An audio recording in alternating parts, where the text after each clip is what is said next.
itu ke aplikasinya.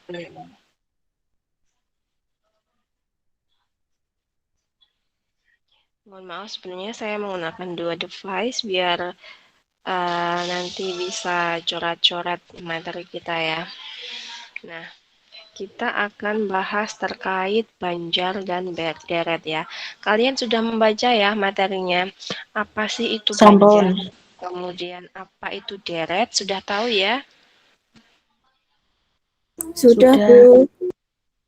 Kira-kira banjar itu apa? Himpunan bilangan alam yang anggotanya terdiri dari suku-suku. Ya, benar sekali. Kira-kira kalau disuruh memberikan contoh terkait dengan bidang ekonomi, paham tidak? Belum. Belum. Belum, belum ya. Jadi sebelum kita ke situ, di sini sudah ada ilustrasinya. Untuk ilustrasi yang pertama ini terkait dengan masalah kependudukan ya, yang sudah sangat jamak kita mendengarkan bahwa ramalan terkait dengan jumlah penduduk. Nah, ini kenapa harus diramalkan? Karena di sini nanti akan kaitannya terkait dengan kesejahteraan. Ya, nanti bisa jadi kan seperti ini. Semakin banyak apa namanya jumlah sebentar, semakin banyak jumlah penduduk bisa jadi kan nanti kesediaan pangan seperti itu akan menurun. Nah, oleh karena itu dibutuhkanlah suatu prediksi terkait dengan apa namanya jumlah kependudukan. Ini ya contohnya. Ini apabila kita tidak memahami teori-teori yang ada dalam matematika, tentu kita akan kebingungan membedakan antara deret ukur dan deret hitung ya. Jadi kenapa ini Malthus? Ini Malthus itu ini ya seorang peneliti. Peneliti yang dia itu melakukan peramalan terkait dengan masalah kependudukan ya. Jadi di sini Malthus ini menggunakan dua apa namanya istilahnya teori dalam matematika yaitu terkait deret ukur dan deret hitung ya menggunakan materi tersebut.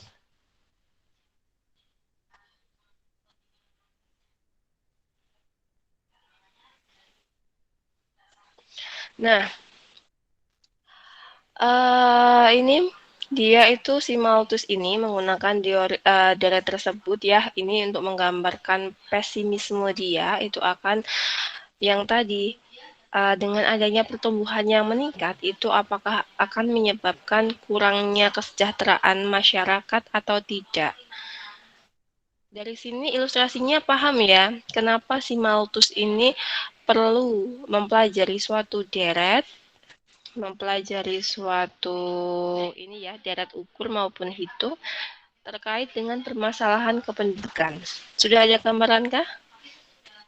Kalau tidak diamati, nanti bisa jadi nih menimbulkan kekhawatiran ke depan.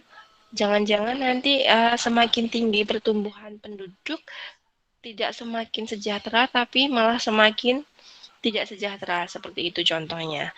Makanya dia ini menggunakan deret dan apa?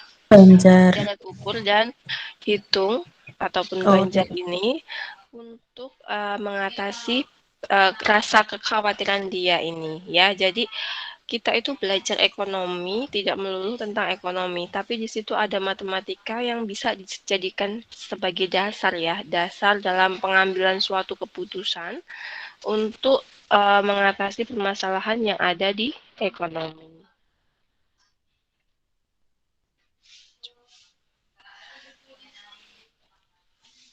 Itu ya, ada gambaran ya ini terkait ini. Sudah, Bu. Hmm. Kemudian dari ilustrasi ini merupakan salah satu kasus yang menunjukkan pentingnya metode deret ukur dan deret hitung dan bagaimana penggunaannya dalam masalah ekonomi. Ini untuk deret ukur dan deret hitung. Ini untuk ilustrasi yang pertama. Dari ilustrasi yang kedua kalian sudah membaca?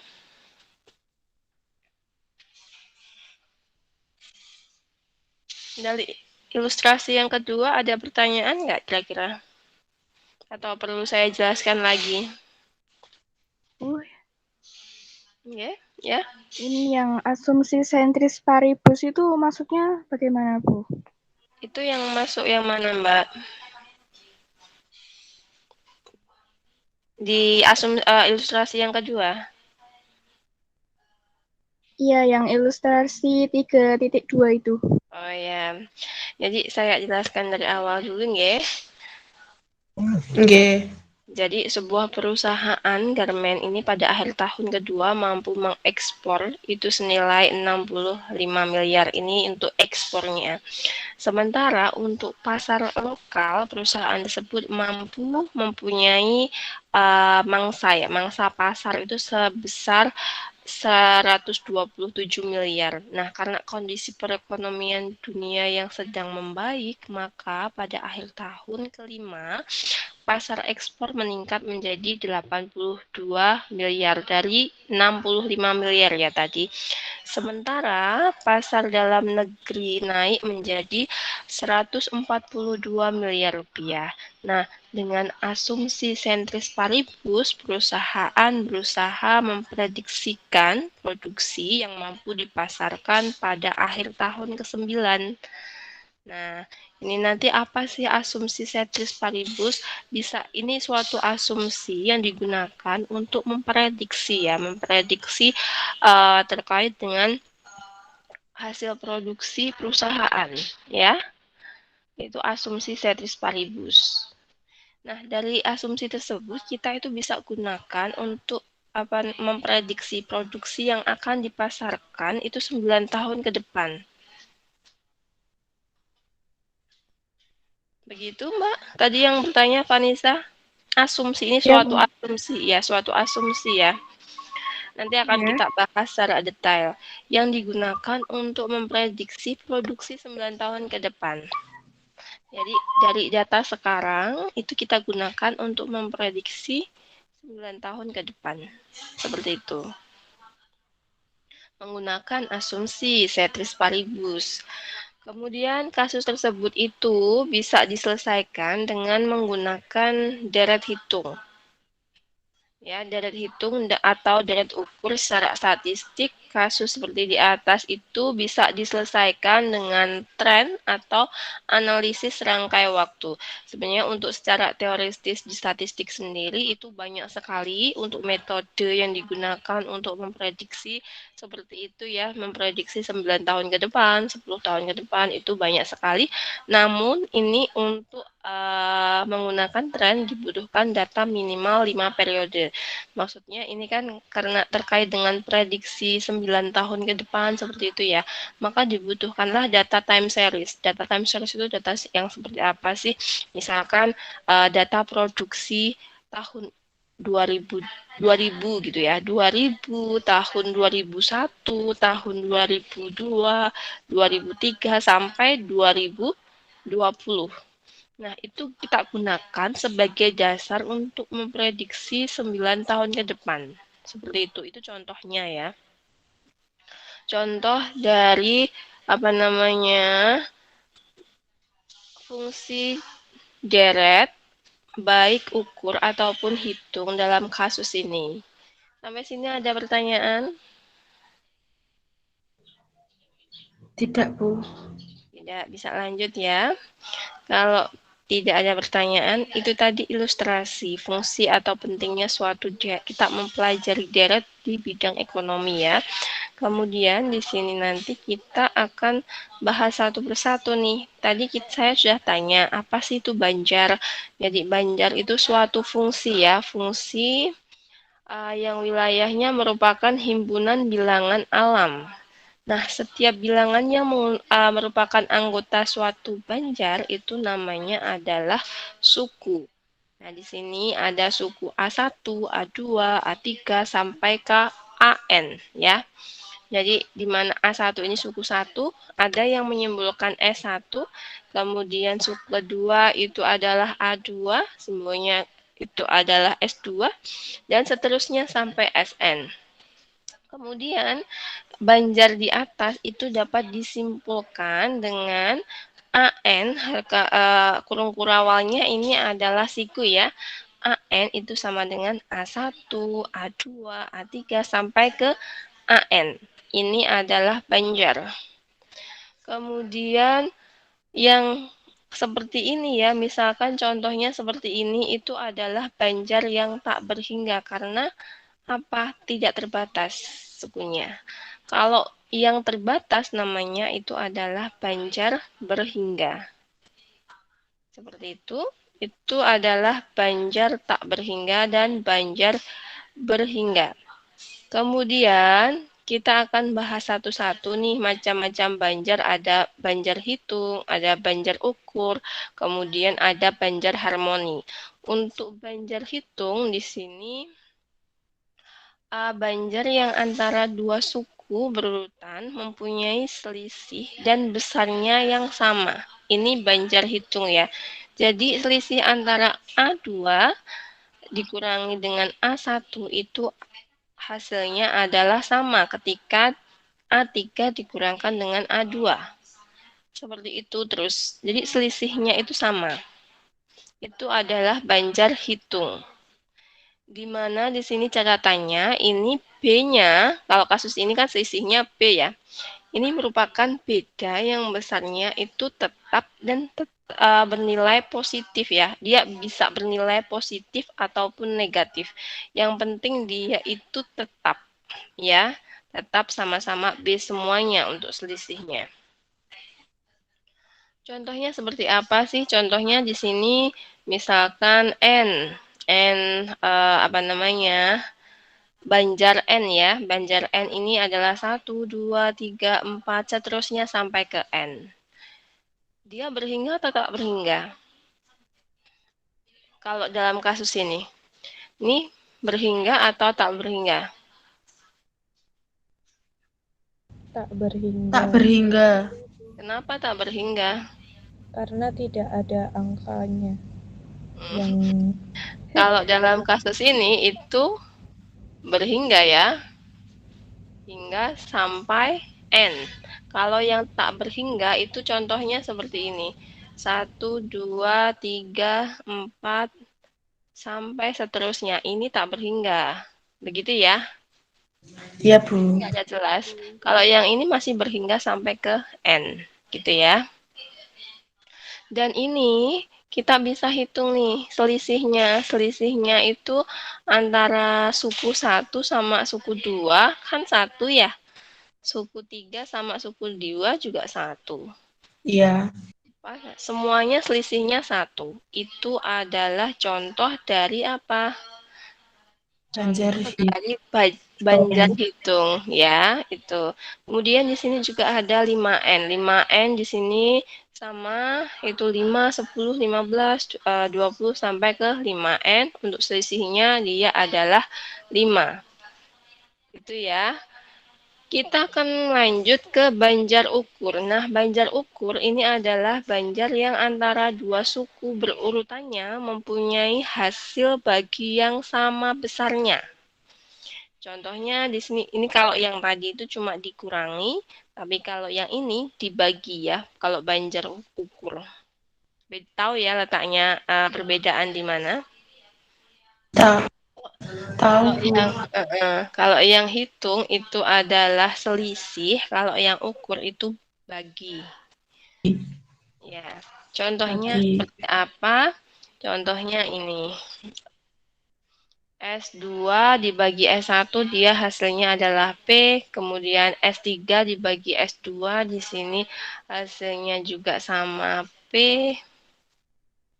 Nah, ini Sn dibagi Sn-1 dia hasilnya juga P, semuanya sama. Tapi ini hasil bagi. Nah, P ini merupakan nilai banding ya atau rasio. Yang besarnya dia itu tetap ya. Besarnya dia tetap, kemudian bisa dia bernilai positif atau bisa bernilai negatif. Ini ya. Contohnya seperti apa sih di sini? Contohnya misalkan di sini Banjar AP N pangkat AP pangkat N-1. Berarti ini banjarnya isinya adalah A, kemudian AP, kemudian AP kuadrat, dan seterusnya sampai N-1. Ini ya. Kemudian ini kan bisa dicek ya antara suku pertama sama suku kedua. Berarti AP dibagi A itu kan hasilnya P. Ya tidak? Ini suku kedua, A2 dibagi maaf, S ya. S2 dibagi S1.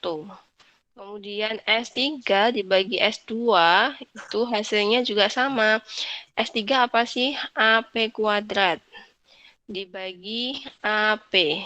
Kan hasilnya sama, P. Dan seterusnya. Ini namanya adalah banjar ukur. Ya. Ada kesulitan di sini? Tidak ada ya? Ada tidak? Tidak, Bu. Oke, kalau tidak ada, saya lanjut lagi ke banjar harmoni. Nah, yang banjar harmoni ini adalah banjar yang sukunya ini merupakan kebalikan dari suku banjar hitung.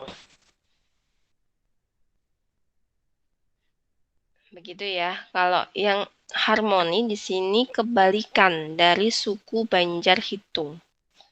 Begitu. Contohnya apa sih? Contohnya di sini 1 dibagi N. Ya, N-nya berjalan dia 1 sampai ke N juga.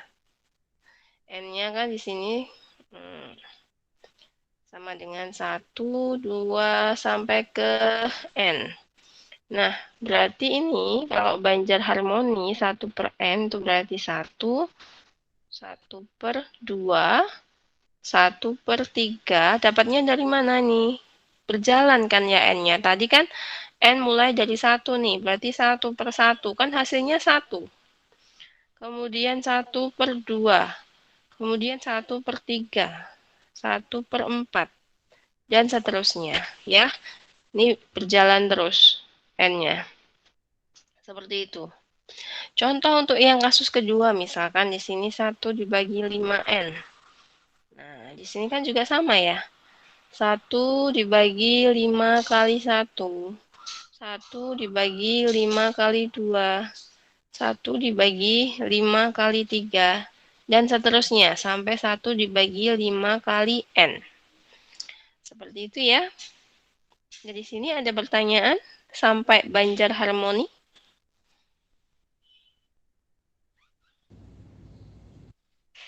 Ada pertanyaan? Bu, boleh minta contoh satu lagi? Yang banjar apa?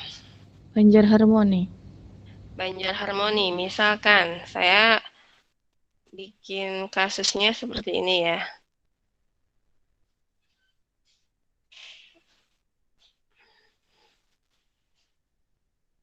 Tadi kan untuk banjar harmoni, berarti di sini misalkan contohnya, tadi kan 1 per N ya.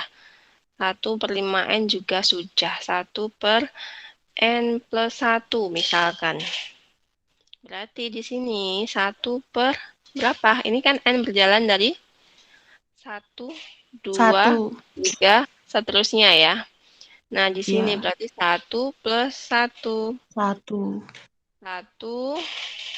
plus, maaf, 2 ya, N-nya. 2 plus 1. 1 per 3 plus 1.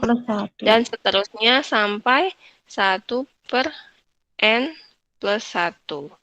Hasilnya berapa? 1 per 2, 1 per 3, 1 per 4, dan seterusnya sampai 1 per N plus 1. Begitu ya.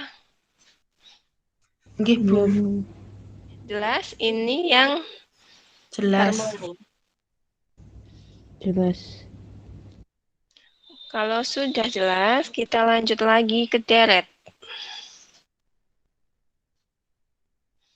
Nah, deret di sini itu susunan bilangan yang dibentuk berdasarkan syarat-syarat tertentu ya. Deret ini juga sering disebut barisan. Nah, bilangan-bilangan yang merupakan unsur pembentuk sebuah deret ini dinamakan suku. Mana sih yang dikatakan suku? Jadi misalkan ada sebuah deret seperti ini.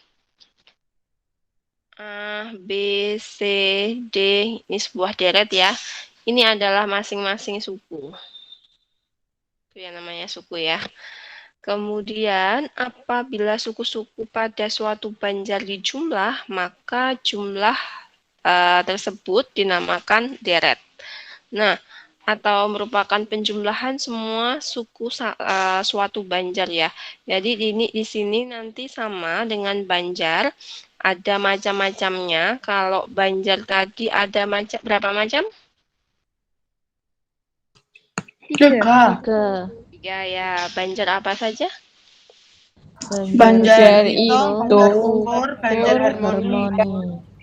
Ya, ini nanti Banjar Harmoni. ya. Untuk deret sama ada di sini deret hitung. Deret hitung itu adalah suatu deret di mana berlaku bahwa selisih dua buah suku yang berurutan ini harganya tetap konstan ya. Selisih bilangan yang membedakan suku-suku deret ini disebut pembeda. Selisihnya itu namanya pembeda ya. Simbolnya adalah B. Dan yang diperoleh dari selisih antara nilai-nilai dua suku yang berurutan ya. Contohnya seperti apa? Suku kedua dikurangi suku pertama itu adalah pembeda. Begitu ya. Apabila A itu adalah suku pertama suatu banjar, kemudian B di sini adalah beda antara dua buah suku yang berurutan, maka sesuai dengan pengertian deret hitung itu suku pertama itu adalah A, kemudian suku kedua itu adalah A plus B, suku ketiga itu adalah A plus 2B, suku keempat A plus 3B, dan seterusnya. Sampai suku ke N. Suku ke N di sini itu adalah A plus N-1B sama dengan SN. Jadi di sini SN itu adalah deret hitung ya. Suku ke N, suatu deret hitung itu simbolnya adalah SN. Sama dengan A plus N dikurangi 1 dikalikan B. Dapatnya dari mana? Dari ini tadi. Kan tadi suku pertama A. Ditambah pembeda, suku kedua berarti A plus B. Ditambah pembeda lagi, A plus 2B. Ini ditambah B, di sini tambah B, ke sini lagi tambah B, sampai suku ke N juga di sini tambahnya N-1 kali B. Itu ya, dapat rumusnya dari situ. Sampai sini ada pertanyaan? Tidak. Tidak ada ya. Ya. Yang berharga konstan itu berarti konstan itu sama. Sama ya. Yap. Kemudian jumlah suatu deret hitung itu dapat dihitung dengan rumus di sini ya. C itu sama dengan setengah kalikan N dikalikan A plus SN. Di mana SN-nya tadi diperolehnya dari sini ya. Dari ini. A-nya tadi suku pertama. SN-nya adalah suku deret ke N. Kemudian jumlah suatu deret, jumlah deretnya. Kalau ini tadi kan sukunya ya, suku ke N-nya. Kalau yang sini itu suku ke N-nya. N-nya. Tapi kalau yang bawah ini jumlah deretnya. Ya. Itu. Dimana A-nya suku pertama, SN suku ke N. Kemudian kita langsung ke contoh ya, misalkan di sini diketahui deret hitung itu adalah 5, 12, 19 sampai ke SN. Nah, berapakah suku ke N dan jumlah keseluruhan nilai pada suku ke, maaf, N-nya itu 6 ya. Berapakah suku ke 6 Dan jumlah keseluruhan nilai pada suku ke-6, kita tadi udah punya rumus Sn sama dengan A plus N-1 kalikan B ya. Kita bisa hitung ya. Iya. Berarti di sini A-nya itu adalah suku pertama. A-nya adalah 5. Kemudian B-nya dapatnya dari mana? B-nya ini adalah 12 dikurangi 5. 5. 7 ya. 7 ya. 7. Ya, berarti kita tadi punya rumus Sn itu sama dengan A plus N min A plus 1 N-1 B ya. B. Di sini A-nya itu tadi 5. Kemudian plus, nah ini kan yang ditanyakan suku ke N ya. N-nya itu 6. 6. Berarti di sini 6 dikurangi 1 dikalikan B. B-nya pembeda. Sama dengan 5 ditambah 5 kalikan 7. Yang perkalian ini dikerjakan dulu ya. Berarti ini sama dengan 5 ditambah 35 sama dengan 40. Seperti itu ya. Mudah ya. Gitu. Oke. Itu tadi adalah suku ke-6-nya. Suku ke-6-nya. Sekarang kalau ditanya jumlah deretnya dari suku pertama, suku kedua, suku ketiga, suku keempat, suku kelima, dan suku keenam. Berapa ya jumlahnya? Kita pakai rumus yang J. J tadi rumusnya apa sih? J tadi setengah. J sama dengan setengah N setengah N kalikan A plus A plus SN. S. Nah, ini yang ditanyakan itu adalah J6. J6 berarti N-nya kita ganti 6 ya. 6 A plus S6. Berarti setengah kalikan 6. A-nya tadi berapa ya? 5 ditambah S6-nya adalah 40. Berarti di sini 3 kali 45. 120 ditambah 5 per 1, 35 ya. Ini. Mudah ya? Ya. Mohon maaf nunggu adzan selesai dulu ya. Ya, Bu. Iya, Bu.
Kita lanjut lagi ya.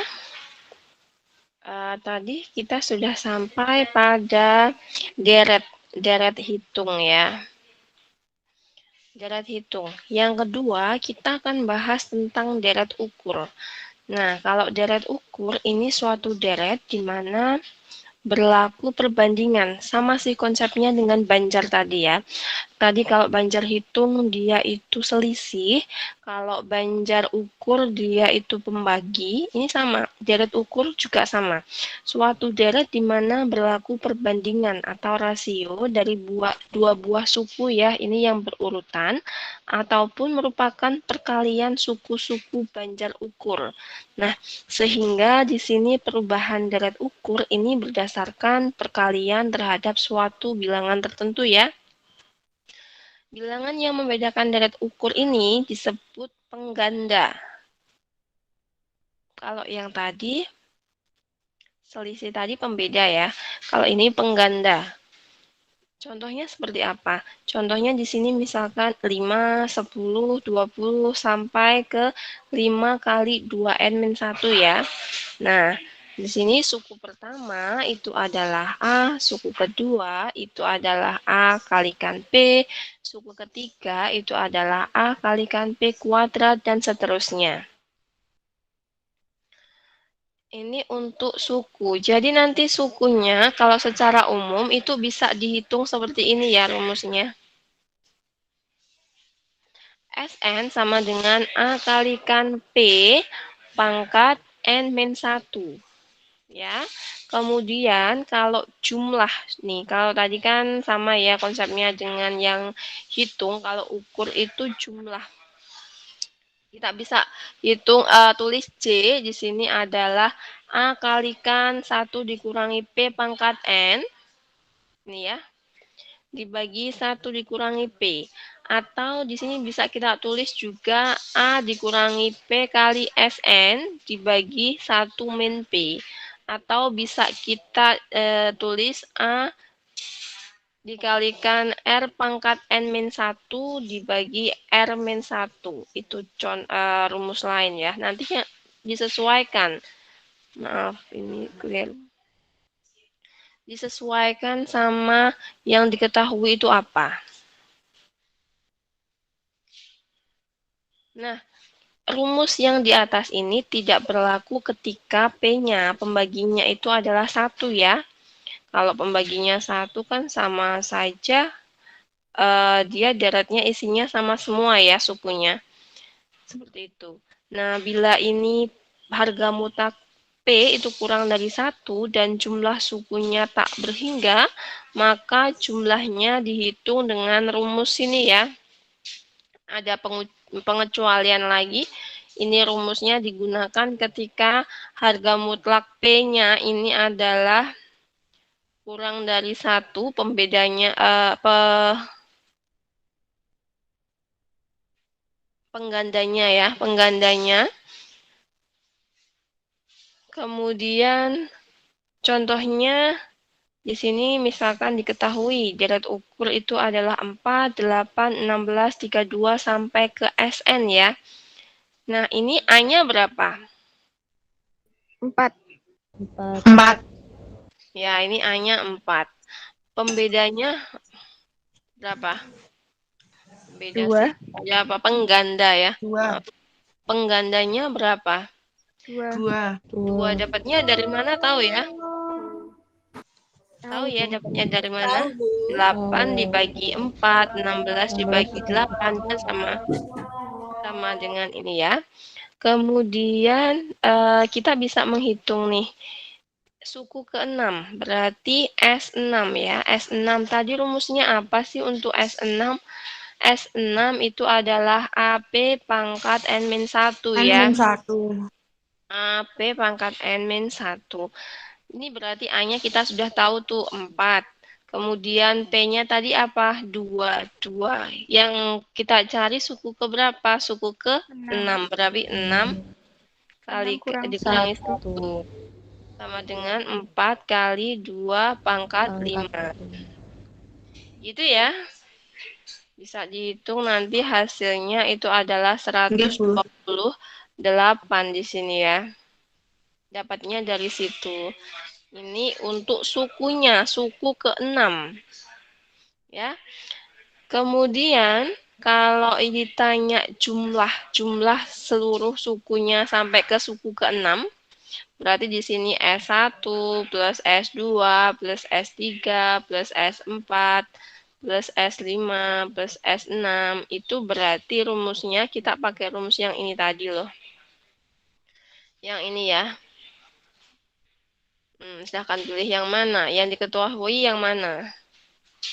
Seperti itu. Kalau yang di sini pakai rumus A dikurangi P kalikan SN dibagi 1 dikurangi P. Karena yang kita ketahui tadi kan hanya S6-nya. Kemudian saya ini ya, JN itu sama dengan A dikurangi PSN. A dikurangi P SN, maaf N dulu ya, SN dibagi 1 min P. Yang kita cari adalah jumlah yang suku ke-6. Jumlah dari S1, S2 sampai ke S6. Berarti di sini A dikurangi P kalikan S6. 1 kurangi P. Berarti A-nya tadi berapa ya? 4. 4 dikurangi 2 dikali kalikan S128 dikurangi 1 dikurangi P-nya berapa? 2 ya? 2. Nah, seperti itu. Nanti ketemunya itu adalah 252. Begitu? Ada pertanyaan sampai sini? Tidak ada ya. Nah, kita konsep matematikanya sudah tahu nih. Langkah selanjutnya kita akan belajar terkait dengan penerapannya di ekonomi ya. Seperti apa? Nih, contohnya. Contohnya di sini perusahaan Abadi Jaya pada tahun 98 berhasil membukukan penjualan sebesar 120 juta pada tahun 2000. Kemudian penjualannya mengalami peningkatan 160 juta. Apabila perkembangan penjualan mengikuti deret hitung, berapa besar perkembangan perusahaan Abdi Jaya tersebut setiap tahunnya ya? Dan berapa prediksi jumlah penjualan tahun 2005? Seperti itu. Ya. Ini apakah ada yang bingung terkait kasus ini? Yang A plus 4B itu rumusnya atau bagaimana, Bu? Iya, Bu. Saya juga nggak paham yang A plus 4B, terus yang 120 itu kan deret pertamanya, jadi 120 kalau itu yang kemudian 165 itu. Ya, ada teman kalian yang bingung di sini A plus 4B.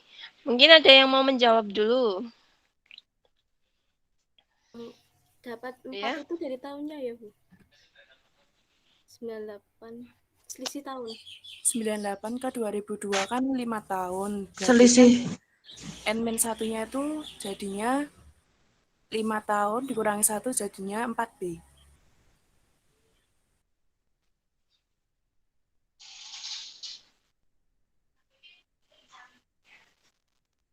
Coba kalian cek ya kata kuncinya. Dia pakai apa? Deret hitung apa? Deret banjar apa? Deret apa? Deret hitung. Deret hitung. Deret hitung ya. Di sini pakai deret hitung. Astagfirullahaladzim. Nah, deret hitung. Deret hitung itu yang diketahui apa? Nih. SN sama dengan A plus N dikurangi 1B.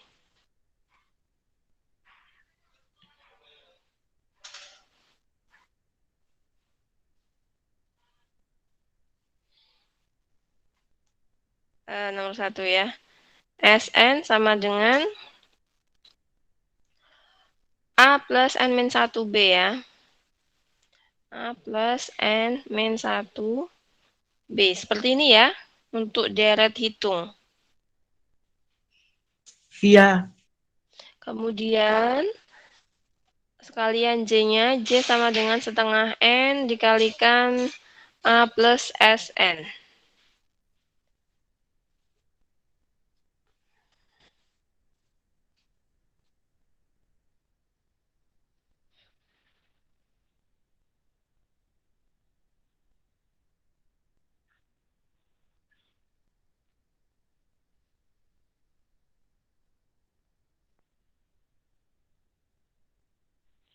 Kemudian kita ke kasusnya.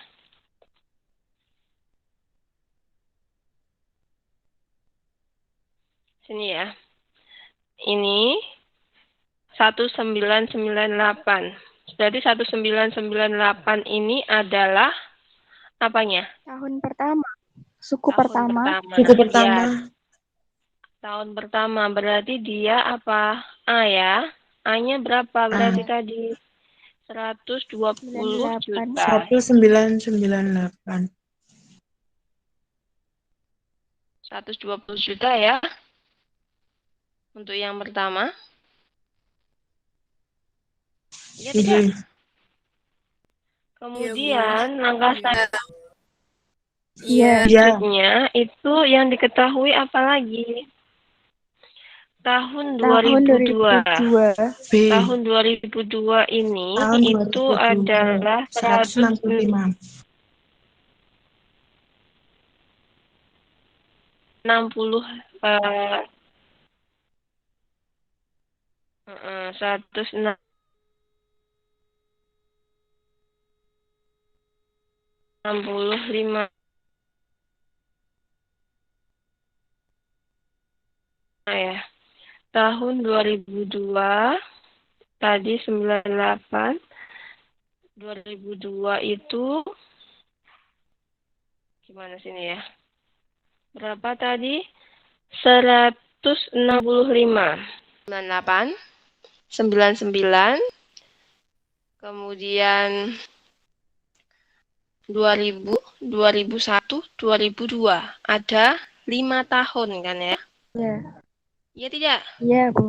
Berarti di sini itu adalah SN sama dengan A plus N 5 dikurangi 1 dikalikan B. B sama dengan A plus 4 B. B itu sama dengan 165. Seperti itu. Dapatnya 4 dari mana? Dari sini. Begitu? Ada yang masih bingung? Dapat rumusnya 4B?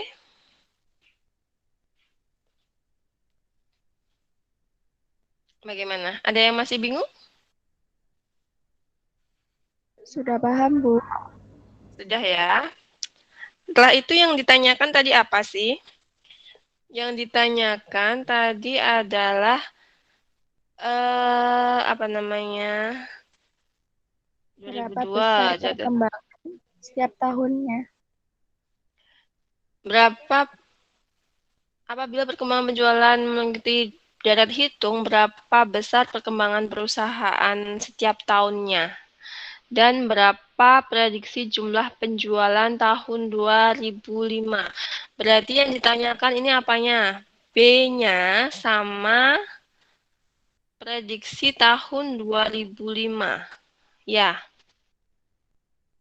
Iya tidak? Iya. Iya. Berarti B-nya, kan ini kalian sudah tahu ya, A-nya dari sini.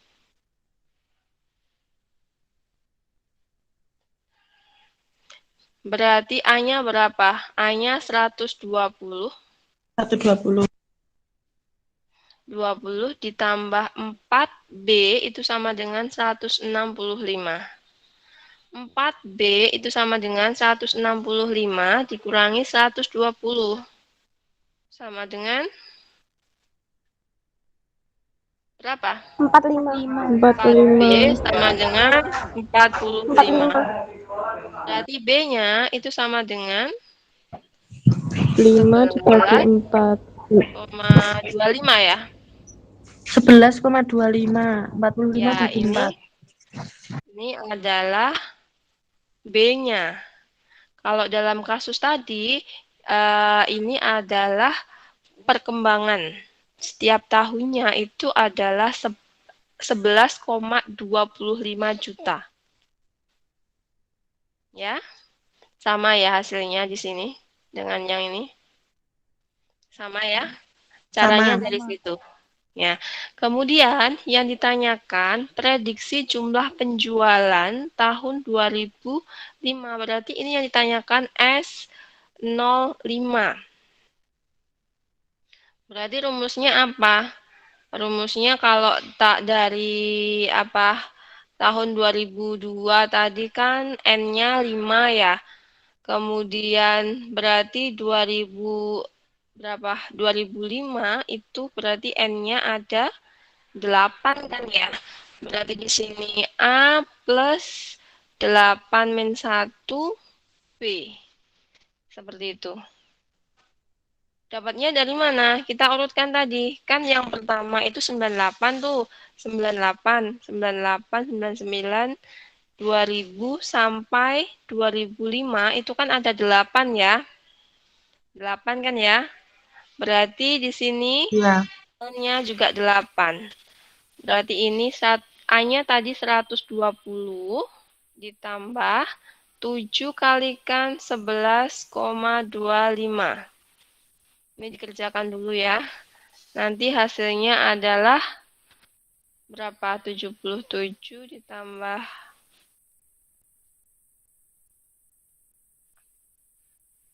0,25 7835. 78 7875. 198,75. Bener ya? Itu. Prediksi tahun 2005 itu penjualannya sebesar 198,75 juta. Itu ya. Mungkin dari sini ada pertanyaan untuk aplikasi dari deret hitung? Tidak.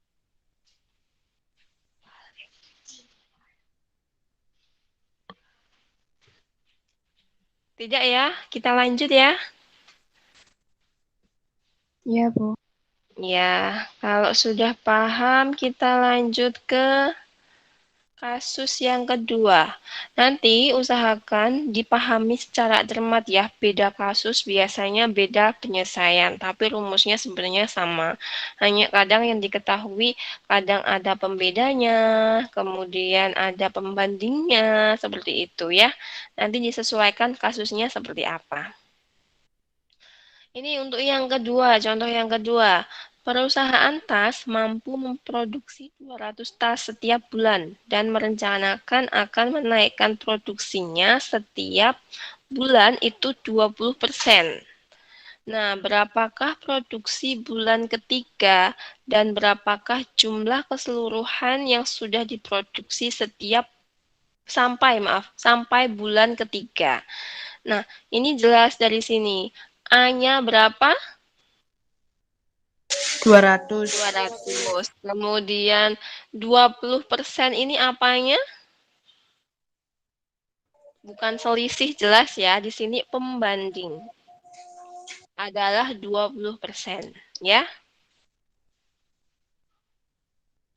20% berarti kita bisa hitung. 20% kali 200 itu berarti 40 unit. Begitu? Kemudian, maaf. Ini tiap naiknya ya.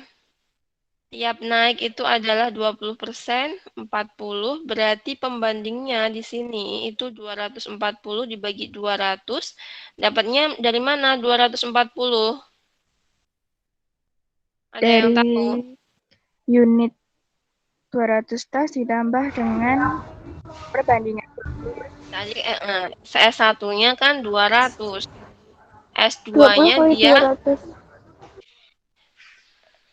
200 kan ya? A-nya di sini sama dengan S1.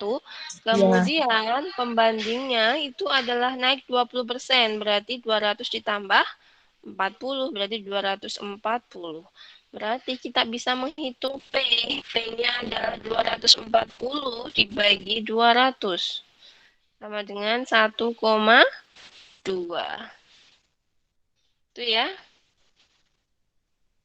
Kemudian itu tadi S2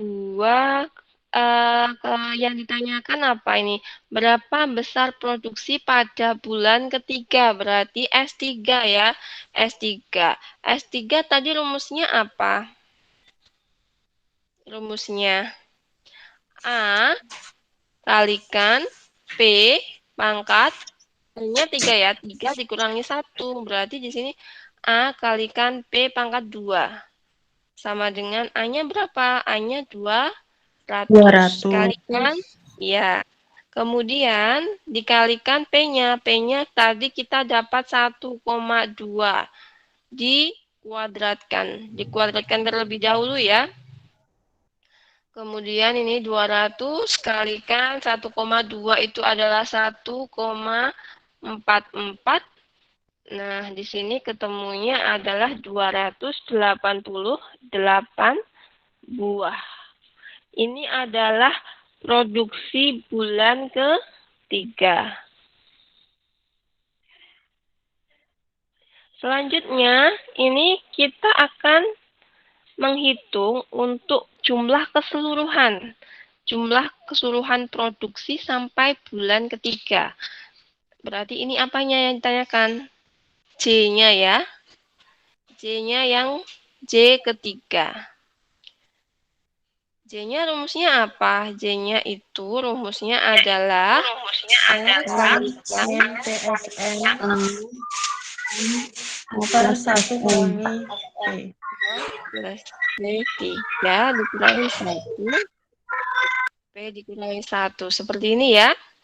A-nya berapa? A-nya adalah 200 kalikan 1,2 pangkat 2 karena 3 dikurangi. Sebentar, rumusnya itu PN-1 atau bagaimana? PSN Ibu. PSN bisa, PN-1 bisa ya. PSN ya. Dikurangi P kali SN. A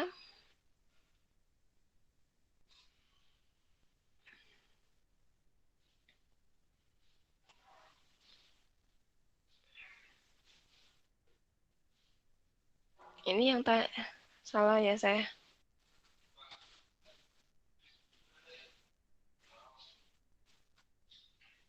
Ini ya. Jadi JN, J ketiga, ini yang pembanding loh. Beda.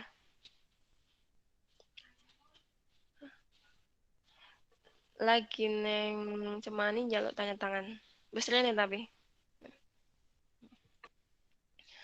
Rumusnya? J ketiga apa? Ini yang menggunakan pembanding. P. A dikurangi PSN dibagi 1 dikurangi P ya. Ya, Bu.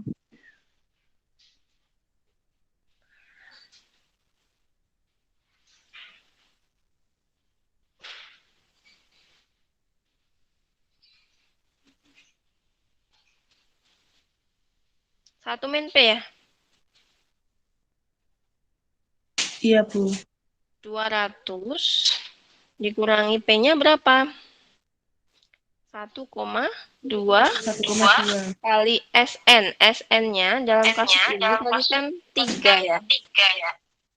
Tadi SN 3 berapa? SN 3 288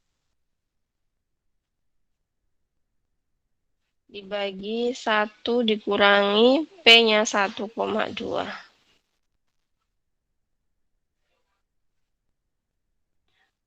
Tadi P dikurangi 1 atau 1 kurangi P ya? 1 kurang min P. 1 kurang IP. 1 kurang IP ya. Benar. Nanti hasilnya itu adalah berarti 1,2 dikalikan 88 berapa ini? 1,2 kali 345,6. 345,6. berapa berapa? Salah. 345,6. 200 3 berapa? 345,6. 345,6 negatif 0,2 ya. Coba ini dikurangkan, 200 dikurangi 345,6. 145,6. Negatif ya. Di sini juga negatif 0,2. Begitu. Hasilnya negatif 145,6 dibagi negatif 0,2. Min 654,4. Berapa? 654,4. 654,4. Kok hasilnya agak itu ya? 145,6.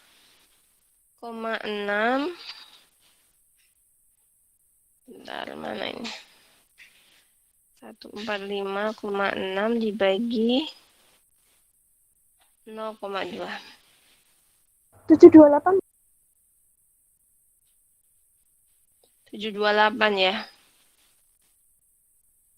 728 pas. Ini mohon dicek ya untuk yang di materi itu ada 40 keliruan di rumusnya. 440 unit pas kalau di materi, Bu. Nah ya, ini silakan nanti dicek. Tadi kan beda rumusnya di sini. Ya. Pokoknya ini rumusnya aja sudah keliru. Kita pakai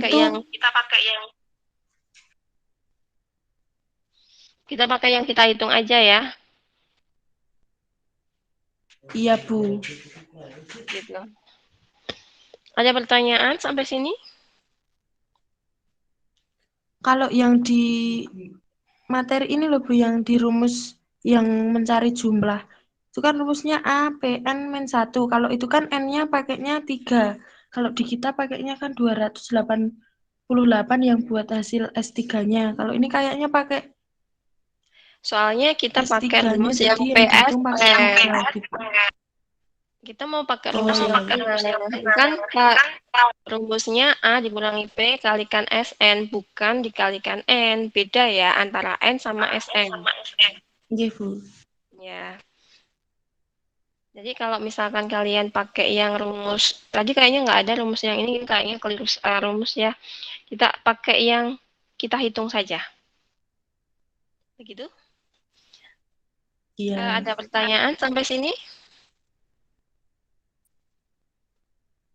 Kemudian dari salah satu penerapan ini ya, deret ukur maupun deret hitung dalam bidang ekonomi yang paling konvensional itu adalah pertumbuhan penduduk seperti yang dikhawatirkan oleh Robert Malthus tadi ya. Secara matematis untuk pertumbuhan penduduk itu rumusnya adalah seperti ini. PT itu sama dengan P1 kalikan RT min 1. Di mana R-nya di sini itu adalah 1 plus R dan R-nya di sini adalah rasio ya. PT-nya ini pertumbuhan pada tahun ke T, kemudian R-nya tadi rasio atau presentasi pertumbuhan per tahun, kemudian T-nya ini waktunya ya. Contohnya di sini misalkan penduduk daerah Muara berjumlah 125.000 jiwa. Nah, karena keberhasilan program keluarga berencana, maka pertumbuhan penduduk per tahun itu adalah 0,72% ya. Berapakah estimasi penduduk di daerah tersebut 5 tahun mendatang?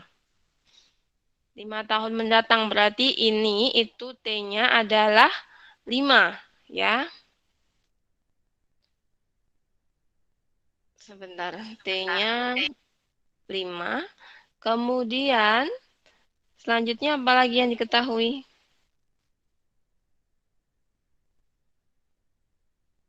Apa lagi yang diketahui? R-nya berapa? 0,72%. R 0,75. 72%. Kemudian apa lagi?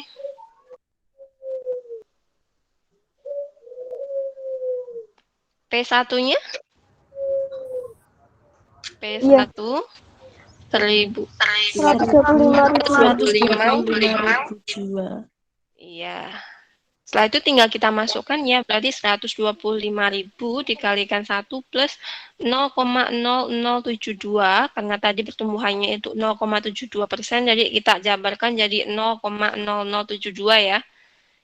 Terus kita pangkatkan 4. 4 dari mana? Dari 5 dikurangi 1. Tadi yang ditanyakan itu adalah 5 tahun mendatang. Otomatis T-1-nya adalah 4.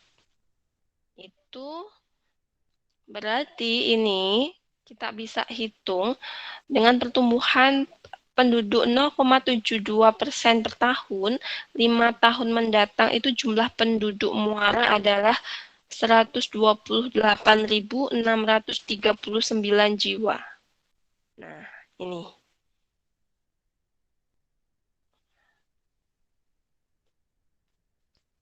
Mungkin ini yang bisa saya sampaikan. Ada pertanyaan? Insya Allah tidak. Kalau tidak ada pertanyaan, mungkin itu saja yang bisa saya sampaikan terkait dengan Deret dan Banjar.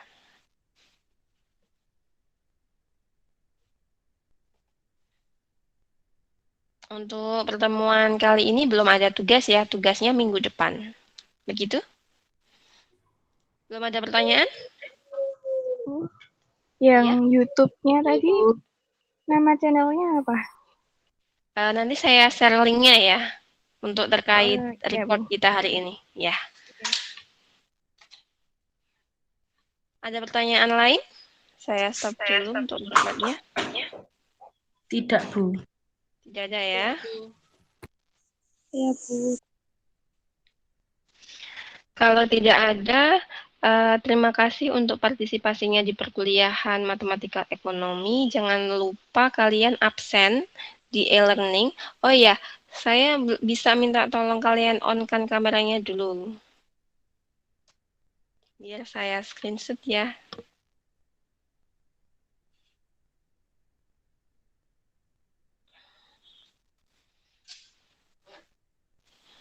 Ayo semuanya.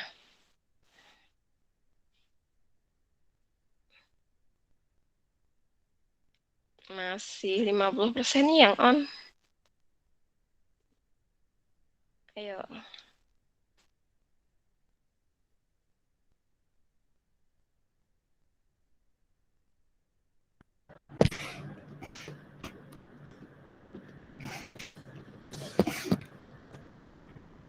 Ya, sudah semua.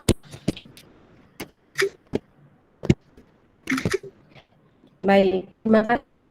Kita jumpa lagi minggu depan di jam 10.30 sama nanti konsep saya akan membaca materi dulu. Kalian membaca materi dulu baru kita begitu ya. Biar kali itu ada gambaran dulu materi yang akan kita baca apa. Itu ya.